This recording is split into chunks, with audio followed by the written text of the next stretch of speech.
Sport Hungama presented by Panther Tires, powered by Sparks Mobile and brought to you by Zameen.com। हर पता हमें पता है, और अगर हमें कोई पता अभी फिलहाल नहीं पता है तो वो पाकिस्तानी टीम का सेमीफाइनल तक जो पहुंचने का पता है वो अभी तक नहीं पता है। हमारे एक्सपर्ट्स हमारे साथ मौजूद हैं, सलीम मलिक साहब हमारे साथ मौजूद है, साथ साथ अब्दुल रऊफ साहब।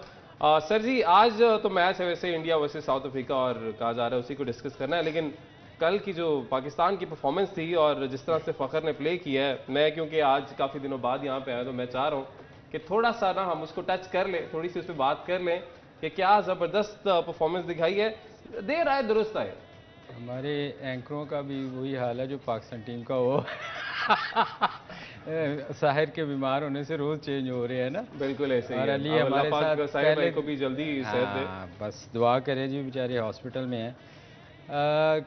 देखें यार, कल के मैच की जो आप बात कर रहे हैं, अभी तक कुछ समझ नहीं आ रही कि कौन अगर मगर अभी भी है। हाँ। क्योंकि कह रहे हैं कि वहाँ जो अगला मैच है इंग्लैंड का, उसका श्रीलंका और जो जिस पे हम डिपेंड कर रहे हैं, रिलाई कर रहे हैं किवीज के अगले मैच पे और अफगानिस्तान के मैच पे। हाँ, क्योंकि अफगानिस्तान के हमारे पॉइंट्स जो हैं वो सेम हो चुके हैं, तो अब हमें जाहिर है हमने आगे जाना है, तो उसके लिए उनका हारना बहुत ज़रूरी है। बारिश का सुनने में आ रहा है कि वहाँ उस दिन बारिश है, तो आपको पता है दुआएं तो अभी तक बहुत काम कर रही हैं। दुआएं तो वाकई काम कर रही है और यही लग रहा है कि उसी की बदौलत ये जो हमने कल देखा। चले इस पे हम डिस्कशन करते हैं आगे जाके। अभी जरा आ जाते हैं इंडिया वर्सेस साउथ अफ्रीका। आज मैच होने जा रहा है। इंडिया की जो रसाई है सेमीफाइनल में वो तो यकीनी हो चुकी। उनकी जो पॉइंट टेबल पर जब हम नजर डालते हैं तो जबरदस्त तरीके से उन्होंने भाई 7 मैचेस खेले हैं, 7 ही जीते हैं और पॉइंट्स उनके 14 हैं, सबसे ज्यादा पॉइंट्स हैं। जबकि साउथ अफ्रीका जिनके साथ आज उनका मुकाबला होने जा रहा है, 6 मैचेस वो जीते हुए हैं और 12 पॉइंट्स इनके भी हैं। तो सर जी, आज किस टीम का पलड़ा भारी लग रहा है आपको? यार वैसे तो देखें, इस टूर्नामेंट में सबसे बेहतर जो टीम नज़र आई है वो आपको इंडिया ही नज़र आ रही है, और उसके पॉइंट्स आपको बताते हैं कि वो सबसे अच्छा खेल रही है। साउथ अफ्रीका दोनों मेरे ख्याल क्वालिफाई कर चुके हुए हैं, ऑलमोस्ट क्वालिफाई कर चुके हैं, बाकी टीमें स्ट्रगल कर रही हैं। तो आज का मैच एक मेरे ख्याल उनके लिए शायद इतना वो ना हो कि जैसे हमारा है कि हम सेमीफाइनल के लिए हारने का सवाल ही पैदा नहीं होता, वैसे वाला सूरत हाल नहीं है। मतलब आज मेरा ख्याल वो बड़ा नॉर्मल सा मैच उनके लिए है, और मेरा ख्याल है कि आज हो सकता है इंडिया कोई अपने नए प्लेयर भी खिलाए। अच्छा, मतलब चांसेस होते हैं ना, जब आप क्वालिफाई कर जाते हैं तो फिर आप चांस लेते हैं कि आपके बेंच पे जो स्ट्रेंथ है उसको भी चेक किया जाए। तो मेरा ख्याल हो सकता है कि आज इंडिया चूँकि क्वालिफाई कर गए हैं तो शायद नए प्लेयर्स के ठीक है, आपको लगता है कि हो सकता है कि आज नए प्लेयर्स को चांस दिया जाए। बट वर्ल्ड कप की इस स्टेज पे आके कि ज़ाहिर अब आप सेमीफाइनल में जा रहे हैं, तो आप अपना कॉम्बिनेशन भी जो है वो भी डिस्टर्ब नहीं करना चाहते, और आप चाहते हैं कि वो कॉम्बिनेशन ही जो है वो उसी के साथ आप खेलें, क्योंकि यू डोंट नो कि आगे जाके आपका साउथ अफ्रीका से दोबारा से मुकाबला हो जाए, तो उसको फिर अपने कॉम्बिनेशन जो आपने आजमाया होगा हो सकता है आपको चेंज करना पड़ जाए। तो आप कैसे देख रहे हैं जी आज के मैच को? वैसे हेड टू हेड की अगर बात की जाए तो साउथ अफ्रीका का पलड़ा वैसे भारी है इंडिया पे। हाँ, अगर ओवरऑल देखें तो 90 में से 50 मैचेस साउथ अफ्रीका जीता हुआ, 37 इंडिया जीता है। और इस टूर्नामेंट में भी मेरा ख्याल है कि जो दोनों टॉप टीमें आज वो एक दूसरे के खिलाफ कंटेस्ट कर रही हैं, और बड़ा मेरा ख्याल है कि सबसे इंटरेस्टिंग कंटेस्ट होगा कि देखें कि कौन सी टीम को एज हासिल है और फाइनल की दौड़ में कौन सी टीम शामिल होती है, और अगर फाइनल में ये टीमें पहुँच गई हैं तो किसका पलड़ा भारी रहेगा। तो ये बहुत इंपॉर्टेंट क्वेश्चन है, और मेरा ख्याल है कि जो आज का मैच है इसको काफ़ी हद तक वो भी सॉल्व कर देगा। क्योंकि जो साउथ अफ्रीका में मेरा ख्याल है कि एक जो उनका डेफिशिएंसी है कि जब वो सेकंड बैटिंग करते हैं तो बहुत ज़्यादा स्ट्रगल करते हैं। तो आज इंडिया की कोशिश होगी कि पहले खुद बैटिंग करें और एक बड़ा स्कोर पुट करें, और उसके बाद जिस तरह इंडिया की बॉलिंग परफॉर्म कर रही है, जिस फॉर्म में शामी है, जिस फॉर्म में सिराज है, उसके बाद ऑब्वियसली वो है बुमराह है, तो मेरा ख्याल है कि आउटस्टैंडिंग उनकी बॉलिंग है। और ये भी हमने देखा है कि उनके जो पहले जो प्लेइंग 11 था शुरू में वो तो परफॉर्म कर ही रहा था, लेकिन हार्दिक पांड्या क्योंकि अब आउट हो गए हैं वर्ल्ड कप से, उन्होंने जब बेंच अपना यूटिलाइज अब किया, जिस तरह से शामी ने आके परफॉर्म किया, बाकी जो अच्छा परफॉर्म कर रहे थे उनके बॉलर्स उनको भी आउट क्लास कर दिया, उनसे भी अच्छी परफॉर्मेंस। तो ये जब हम इनको देखते हैं, इनकी टीम के बेंच को देखते हैं, कि बेंच की स्ट्रेंथ को देखते हैं, फिर हम अपनी टीम पर नजर डालते हैं कि यार एक नसीम शाह क्या हमारा इंजर्ड हो गया, और हमारी टीम ऐसे जैसे बॉलिंग कराना पूरी टीम ही भूल गई, लड़खड़ा सी गई, तो ये स्ट्रेंथ बड़ी मैटर करती है। देखिए, ये मैटर करता है कि आपका जो डोमेस्टिक स्ट्रक्चर है वो कितना स्ट्रांग है। जब तक आपका डोमेस्टिक स्ट्रक्चर या डोमेस्टिक का जो ढांचा है वो स्ट्रांग नहीं होगा, आपके पास रिप्लेसमेंट नहीं होगी, क्योंकि जो रिप्लेसमेंट है वो आपकी राइट फ्रॉम द डोमेस्टिक और ग्रास रूट से आती है। ये जो कंट्रीज़ हैं जैसे साउथ अफ्रीका है, न्यूजीलैंड है, ऑस्ट्रेलिया, उसके बाद इंडिया है, इनका जो फर्स्ट क्लास का स्ट्रक्चर है और नीचे वाला स्ट्रक्चर बहुत तकड़ा है, इस वजह से इनको प्रॉब्लम नहीं होती। जो इनका बंच है स्ट्रॉन्ग, आप देखें कि वो जो इनके सबसे प्रीमियर ऑलराउंडर थे हार्दिक पांड्या, वो इंजर्ड हुए तो उनको जिसने रिप्लेस किया वो 3 मैचेस में बेस्ट बॉलर हुआ शामी अहमद। इसी तरह जो न्यूजीलैंड के कैप्टन विलियमसन जो उनको रिप्लेस करते हैं, विल यंग, वो हर मैच में 50 कर देते हैं। बुमा की जगह जो साउथ अफ्रीका के कैप्टन है हैंड्रिक्स को खिलाते हैं तो वो हर मैच में 70-80 रन कर देता है। हमारा एग्जैक्टली जिस तरह आपने कहा कि एक वो नसीम शाह इंजर्ड हुआ, हम सारा हमारी फास्ट बॉलिंग कोलैप्स हुई। हमारा जो स्पिनर्स हैं, तीनों स्पिनर्स हमारे आउट ऑफ फॉर्म है और हमें उनकी रिप्लेसमेंट नहीं मिल रही। हमें बदकिस्मती से हमारा जो पार्ट टाइम बॉलिंग है वो इफ्तिखार अहमद और आगा सलमान। अच्छा, ये आपने क्योंकि अब जिक्र किया है कि रिप्लेसमेंट हमें स्पिनर की नहीं मिल रही है तो मुझे याद पड़ता है कि जब फ़खर थोड़ा सा इंजरी का शिकार हुए थे और रेस्ट पे थे तो तब बात की जा रही थी कि हाँ अब अबरार का चांस बन गया। ये बात हो रही थी कि अब क्योंकि फ़खर को आप फ़खर की जगह अबरार को ला सकते हैं, लेकिन आप देखें कि आखिरी जो आपके जो मैचेस हैं दोनों में फ़खर ने जिस तरह से परफॉर्म किया और कल के मैच में खास तौर पे फ़खर ने सर बात देखें ना फिर निकल के वहीं पर आ जाती है। ये आज के मैच में इंडिया, क्योंकि इंडियन सरजमीन में मैचेस हो रहे हैं, इंडिया को ये एडवांटेज तो है, इसको तो हम डिनाई नहीं कर सकते हैं, लेकिन आज जहां पर ईडन गार्डन्स में ये मैच हो रहा है वहां पर आपको क्या लगता है कि किस टीम को ज़्यादा फ़ायदा पहुंचने वाला है? देखिए, हमेशा तो फ़ायदा होम टीम को ही होता है। अभी अब बात कर रहे थे प्लेयर्स की, देखें इंडिया को अगर आप देखें तो वो कभी भी अपने प्लेयर्स जो है ना वो ऐसा नहीं होता कि एक सीज़न में किसी ने स्कोर किया आईपीएल में तो उन्होंने खिला दिया। वो पूरा मौका 2-3 सीरीज़ देखते हैं कि कौन सा प्लेयर खेल सकता है, कौन सी T20 में खेल सकता है, 50 ओवर्स का है या टेस्ट मैच का, वो कभी मिक्स नहीं करते। कल भी रऊफ़ ने बात की थी इस पे। तो हमारे यहाँ क्या होता है कि एक कोई बंदा भी हमारी टीम क्यों स्ट्रगल कर रही है, उसकी रीज़न ये है कि हमारे यहाँ एक सीज़न में कोई 50 करता है या 2, 4, 5, 10 आउट करता है तो हम T20 के प्लेयर का शोर मचा देते हैं कि इसको जी टीम में लेके आ जाए, आप मैं हम सब शोर करते हैं। इंडिया में ऐसा नहीं है, वो पूरा 1, 2, 3 सीरीज़ देखते हैं और फिर उसके बाद उनको एग्जैक्ट पता होता है, उनका विजन इतना अच्छा है, उनके जो थिंक टैंक है वो इतने अच्छे लोग बिठाए हुए उन्होंने कि वो टेस्ट मैच की टीम ही अलग बनाते हैं। आप ये देखें, इनमें से 4-5 प्लेयर ऐसे होंगे रऊफ़ जो तीनों फॉर्मेट खेलते हैं। अदरवाइज T20 को देख लें, 50 ओवर्स देख लें और टेस्ट मैच टोटली चेंज होती है टीम।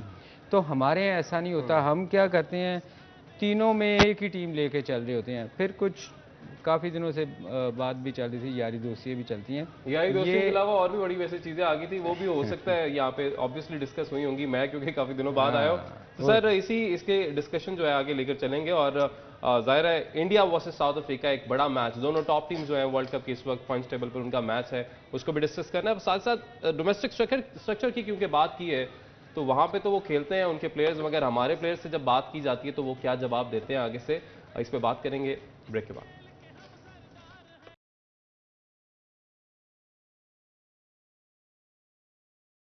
वेलकम बैक नाजरीन, ब्रेक के बाद एक बार फिर से आपको खुशामदीद कहेंगे। और इंडिया वर्सेस साउथ अफ्रीका आज एक बड़ा मैच है, दोनों टीमें ज़ाहिर कोशिश करेंगी कि वो ये मैच जीतें। इंडिया जो कि अभी तक सारे मैचेस जीतती आ रही है, साउथ अफ्रीका ने एक मैच गालिबन हारा है, 12 पॉइंट्स के साथ है। तो देखते हैं क्या होता है। ब्रेक से पहले हम डिस्कस कर रहे थे, डोमेस्टिक स्ट्रक्चर के हवाले से बात कर रहे थे, लेकिन एक बंदा आज बहुत खुश है भाई हमारे दफ्तर में, और उसकी खुशी की जो वजह है वो कल की जीत है, क्योंकि उस बंदे की प्रेडिक्शन ठीक हुई पहली बार। पहली बार? अच्छा, ये पहली बार हुई है? नहीं तो वो बंदा है कहाँ पे, वो बंदा है किधर भाई? जीत गई है टीम, पहली दफा प्रेडिक्शन ठीक होगी। ओए होए होए होए होए, क्या बात है भाई, क्या बात है। ओहो हो पोला जी ठीक हो, आज से बड़े खुश हो पोला जी, हैं जबरदस्त। ओहो हो फखर जमान है, फखर जमान, क्या बात है।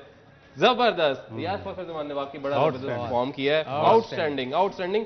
अच्छा, वो 10 लाख रुपए इनाम का ऐलान किया गया है, मेरा ख्याल है कि 10 करोड़ भी उसके लिए तो थोड़ा घट नहीं, 10 लाख रुपए घट है ना, है ना, ज्यादा होना चाहिए सी। हाँ, तो बाकी भी सोच रहे साढ़े से कुछ नहीं। अज की है भाई पोला जी, अज की ले आए हो, दसो ना जरा, अज कि टीम ने जितान लगे ने, देख ली है ना जरा। अच्छा जी, पोला जी ले आए हमारे पास वैसे, जिसके ऊपर वैसे चेयरमैन को पोले के लिए भी कुछ अनाउंस करना चाहिए। हाँ, वैसे ये भी है कि देखिए इन्होंने प्रेडिक्शन की है तो पहली दफा वैसे ठीक हुई है। चले शुक्र होगी सारी, हम चाह रहे थे हो जाए। बहरहाल नाम जो है जी पोला जी की तरफ से सामने आ गया है और वो कहते हैं कि साउथ अफ्रीका जीतेगा, और सिर्फ यही नहीं कहा, साथ उन्होंने कहा है कि इंडिया को लगेगा झटका, यानी इंडिया जो है वो हारेगा, जो कि अभी तक नहीं हारेगा जी इंडिया। रोहित शर्मा परफॉर्म नहीं करेगा, विराट कोहली परफॉर्म नहीं करेगा, अच्छा करन ना करन पर हार जान है। चलो बहुत शुक्रिया जी पोला जी, बहुत मेहरबानी आपकी। और साउथ अफ्रीका को आज पोला जी ने जिता दिया जी। बस पोले की प्रेडिक्शन को उल्टा समझ लें।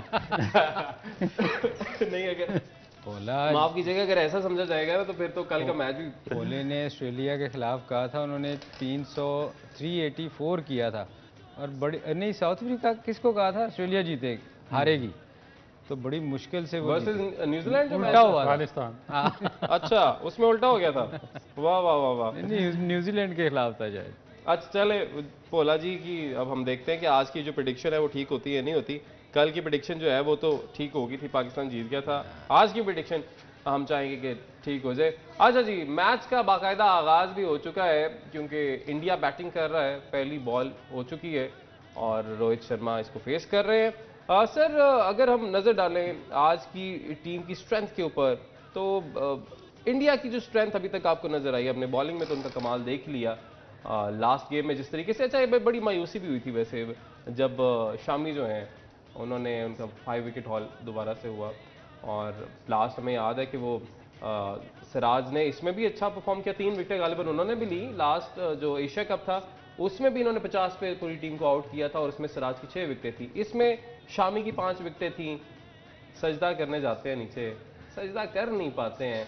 मतलब देखिए, ये ऐसी चीज़ें हैं कि जो हमें कायद आज़म मोहम्मद अली जिन्ना ने कहा था कि मतलब मुसलमान जो है ना, ये साबित ही करते रह जाएंगे कि भाई हम मुहिब्बे वतन है इंडिया के अंदर। और शायद ऐसे ही कुछ हमें मंजर देखने को मिलता है कि वो बंदा पूरा नीचे जाता है सजदे के लिए, और फिर सजदा नहीं कर पाता।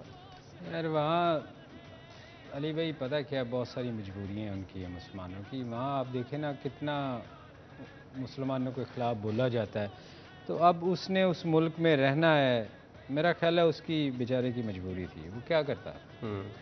नहीं देखें, जहाँ पे इतना शोर मचाया जाता है, मजहब की आज़ादी नहीं है। नहीं, आप देखें आपके रिजवान पे इतना शोर मचा था, तो वो तो उनकी टीम का प्लेयर है। शायद यही एक वजह ज़्यादा उनके जो जहन में होगी कि इन लोगों ने जीना हराम कर दिया रिजवान का सजदा करने पे, तो ये मेरा क्या करेंगे।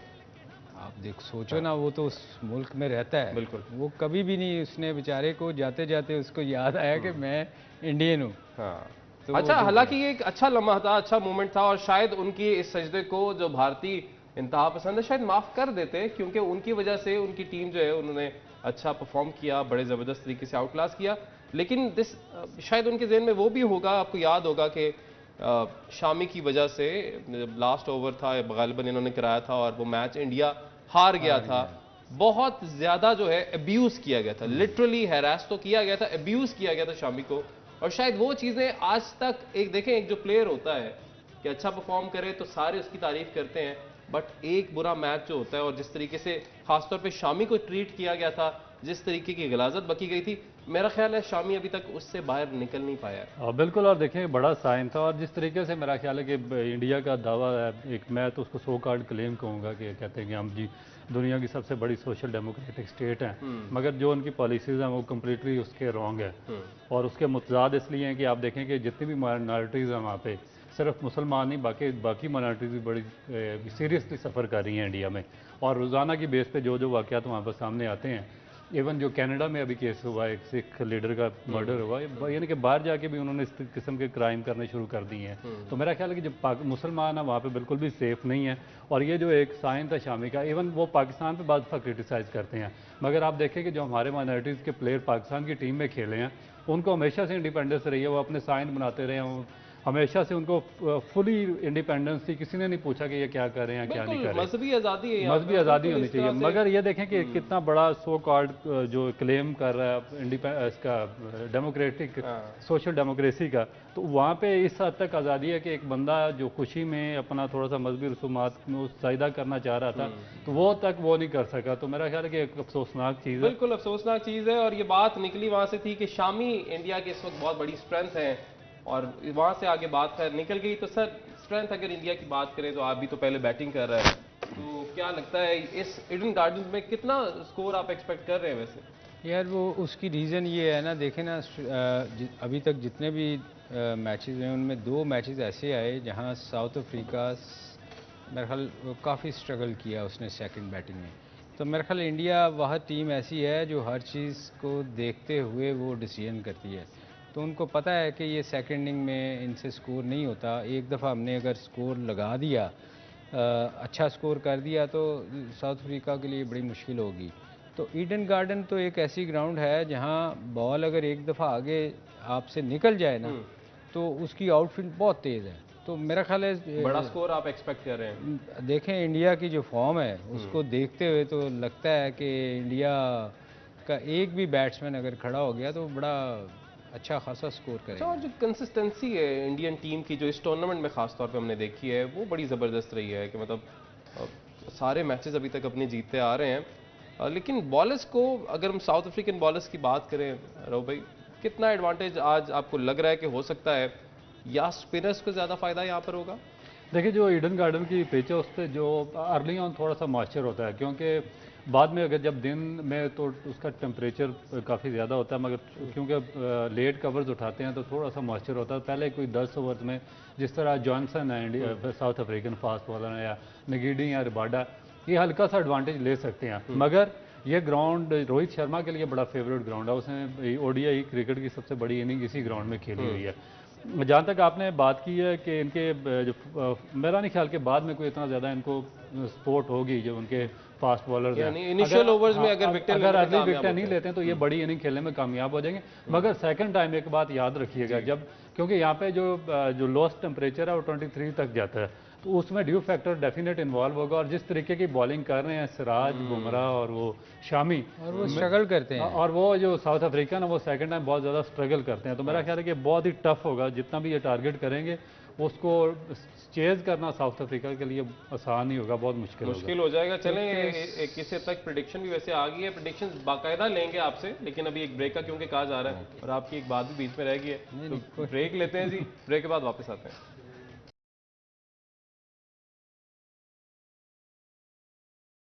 वेलकम बैक नाज़रीन, ब्रेक के बाद एक बार फिर से आपको खुशामदीद कहेंगे। India versus south Africa Eden gardens में जारी है। वर्ल्ड कप का एक बड़ा मुकाबला है दोनों टॉप टीम्स के दरमियान, और 26 स्कोर मुझे बताया जा रहा है कि इस वक्त इंडिया का हो गया है, और तीसरा ओवर जो है वो जारी है। इंडियन बैटिंग की अगर बात करें तो हम देख रहे हैं कि जब भी बेंच भी यूटिलाइज हुआ है तब तक उन्होंने आके पहलों से अच्छा परफॉर्म किया है। बॉलर्स में भी हम देख रहे हैं यही सूरत हाल है, बैटर्स में भी यही सूरत हाल है।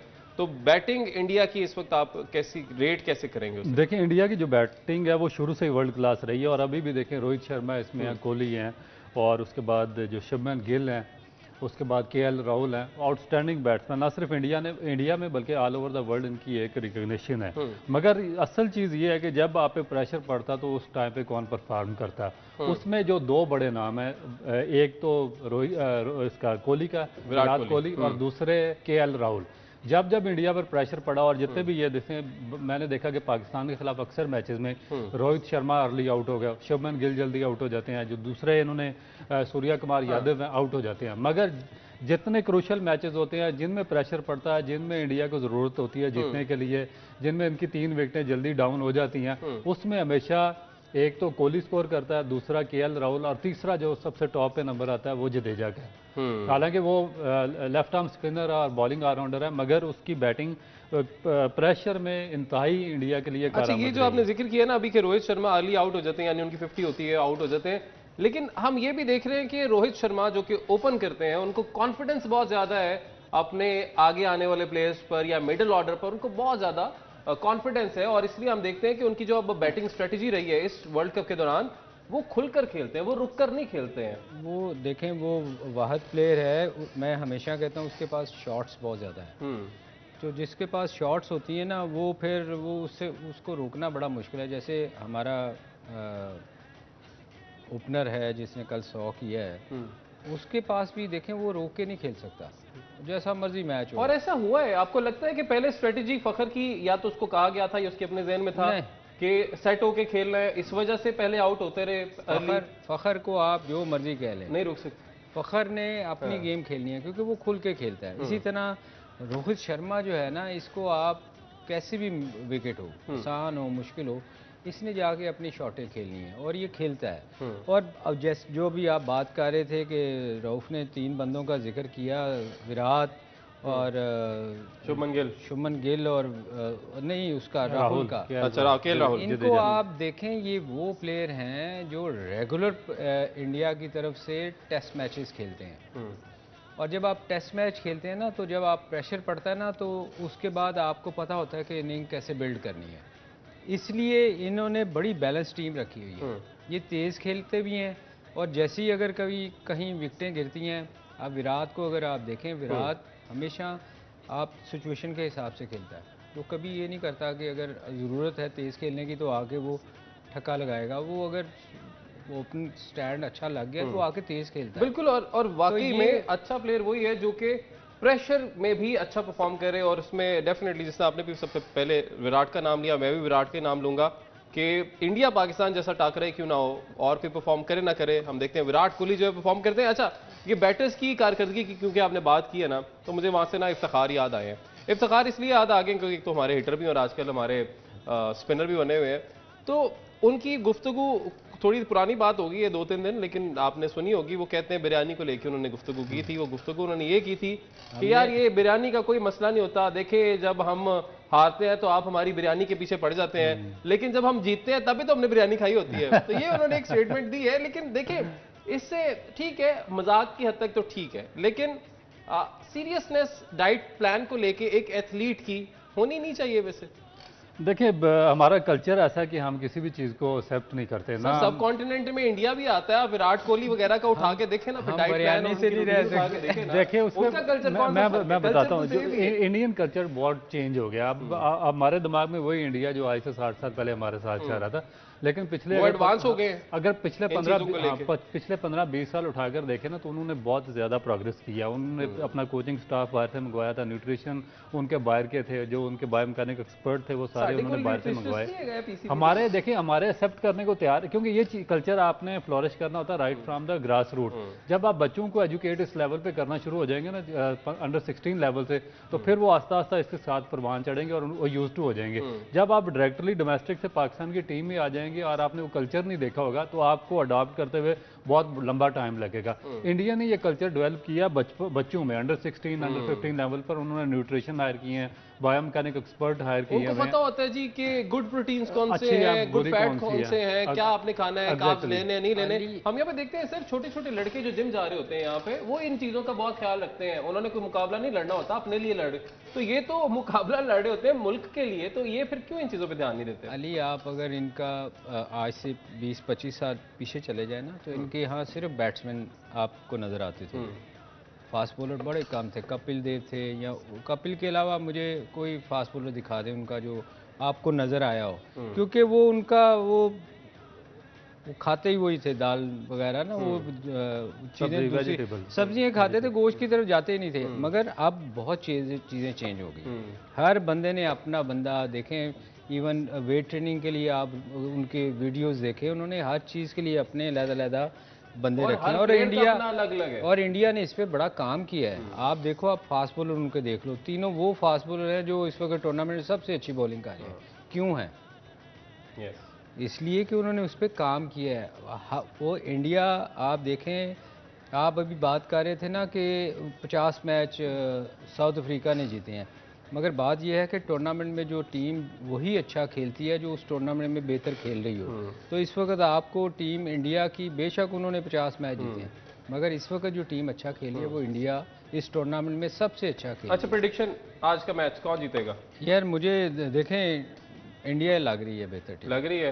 वैसे आप इंडिया को जिताते नहीं होते, आज वैसे आप जिता रहे हैं। नहीं, उसकी रीजन ये है कि क्योंकि परफॉर्म बहुत अच्छा कर रही है। देखें आप एज ए प्लेयर अगर आपने बायस्ड होके ओपिनियन देना है तो फिर तो वो तो हमारे दिल से तो है कि और हम ऐसे है भी नहीं, पाकिस्तानी ऐसे है भी नहीं मगर और सर दूसरा वो ये भी तो देखे ना आपके इंडिया की टीम जो कि जबरदस्त चारों शान चित कर रही है, हर टीम को आउटक्लास कर रही है, उसका मुकाबले में हम अपनी टीम की जब बात करें कि जो हम बस दुआओं पे चल रहे हैं, तो फिर जाहिर है आपको इंडिया की टीम को बताना पड़ेगा, कहना पड़ेगा कि भाई they are better, they are performing, तो वो बेहतर हैं, तो हमें उनके लेवल तक क्योंकि जाहिर है मेहनत मजीद करनी पड़ेगी। हम पहले तो गलती तस्लीम करना बात होती है ना, हम ये कहते हैं जी नहीं जो भी है हमारी टीम नंबर 1 है, ऐसे देखें फैक्ट्स एंड फिगर्स पे भी नजर डालनी पड़ती है। अच्छा खैर कमिंग बैक, इस पे तो हम जाहिर डिस्कशन चलती रहेगी।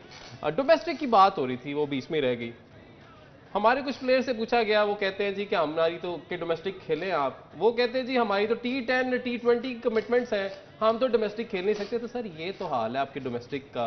क्या सर ये मैं आपको बता दूं, ये डोमेस्टिक का हाल नहीं है। जब आपकी क्रिकेट बोर्ड कमज़ोर होता है ना, जब आपकी मैनेजमेंट कमज़ोर होती है, तो फिर प्लेयर पावर बन जाती है, फिर प्लेयर इस तरह की हरकतें करते हैं, क्योंकि जब भी आप लूज पोल देंगे ना प्लेयर्स को, तो वो फिर मनमानी करेंगे। और उसके बाद फिर जो सबसे बड़ा डिजास्टर ये हो रहा है कि आपकी डोमेस्टिक का जो ढांचा है बिल्कुल नीचे से नीचे जाई जा रहा है, आप उसको वैल्यू देने को तैयार नहीं है। आपके बड़े प्लेयर डोमेस्टिक नहीं आना चाहते। नहीं, प्लेयर इसलिए नहीं आना चाहते कि हमारा बोर्ड वीक है। ये लोग दिहाड़ी लगाने आते हैं सारे, इनका काम ही कोई नहीं है पाकिस्तान क्रिकेट को सही करने का। बहुत बड़ा मसला है कि आपके यहाँ पे एक सिलेक्टेड जो नुमाइंदे वो बैठे, सिलेक्टेड नुमाइंदे, और म्यूजिकल चेयर चाह रही है, कभी वो आ गया, कभी 3 महीने के लिए वो, 4 महीने के लिए वो आ गया। इनका जो लॉन्ग जो एक विजन होता है ना, जो किसी चीज को ठीक करने वाला होता है, वो है ही नहीं। अब देखिए अगर ये एक रूल एंड रेगुलेशन बना दें कि भाई कोई प्लेयर पाकिस्तान टीम में बगैर डोमेस्टिक क्रिकेट खेले सेलेक्ट नहीं हो सकता। आपके प्लेयर टीवी पर बैठे हुए हैं, 2-2 महीने की उनकी कमिटमेंट है, आपका टॉप का जो domestic structure first class cricket चल रही है उसको वो निगलेक्ट कर रहे हैं, और आपका मीडिया और आपकी लॉबिंग और आपके एक्स क्रिकेटर उनके लिए लॉबिंग कर रहे हैं। लॉबिंग क्या कर रहे हैं, इसको पाकिस्तान की टीम ही होना चाहिए। जो टीवी पे बैठा हुआ जो निगलेक्ट कर आपके डोमेस्टिक को पाँव के तले रौंद रहा है, कह रहे हैं जी इसको पाकिस्तान की टीम में होना चाहिए, इसको पाकिस्तान का कप्तान बना दो, इसको फलाने फॉर्मेट में डाल दो, इसको ये कर दो। अब देखिए कि मेरा ख्याल है पाकिस्तान क्रिकेट बोर्ड को एक स्ट्रांग पैरामीटर सेट करने पड़ेंगे कि जो प्लेयर डोमेस्टिक आपका नहीं खेलेगा उसका किसी सूरत में सिलेक्शन नहीं होगा पाकिस्तान टीम में। लेकिन वही बात है ना कि फिर वो प्लेयर कहते हैं जी कि ठीक है ना करें, हम T10 और T20 और पता नहीं अब कौन कौन सी लीग्स आ रहे हैं, वो तो हम खेल ही रहे हैं, पैसा कमा रहे हैं। बट बात फिर वही है कि जिस मुल्क ने आपको स्टार बनाया, आप उस मुल्क के साथ क्या कर रहे हैं, आप उस मुल्क को वापस क्या दे रहे हैं, कि आपके लिए अब कौमी जिम्मेदारी जो है वो अब प्रायोरिटी नहीं रही है। तो जाहिर है जो डोमेस्टिक खेलना वो भी कौमी जिम्मेदारी है, लेकिन आप कहते हैं कि अब मैं क्योंकि एक नाम बन गया हूं तो मैं बस अपने पैसे कमाऊं और अपने लिए कुछ ना कुछ कर लूं। खैर नाज़रीन देखते हैं। एक सेकंड सर, मैं इसको आगे कंटिन्यू, यही प्लेयर मैं इनको, क्योंकि मैं विटनेस हूं, मैं 25 साल से सिस्टम का हिस्सा रहा हूं, यही प्लेयर जो आप कहते हैं ना हम T10 खेलेंगे, हम ये खेलेंगे, हम डोमेस्टिक नहीं खेलने चाहते, जब इनका नाम नहीं था, जब ये ग्रास रूट से नीचे आए थे, मैंने इनको एक फर्स्ट क्लास मैच के लिए मिन्नतें करते देखा हुआ सर। इनको मैंने जो मैनेजमेंट उनके पाँव में गिरते हुए देखा हुआ। इस वक्त को बिल्कुल भूलना नहीं चाहिए मुझे, क्योंकि क्लोजिंग का कहा जा रहा है, तो क्लोजिंग की तरफ चलते हैं। देखते हैं जी आज का जो मैच है इंडिया वर्सेस साउथ अफ्रीका, कौन जीतता है। दोनों टीमों में से जो भी जीते, दोनों टीमों की जो टिकट है सेमीफाइनल की वो तो लगता है कि पक्की ही है। नाज़रीन अभी के लिए इजाज़त दीजिए, अल्लाह हाफ़िज़।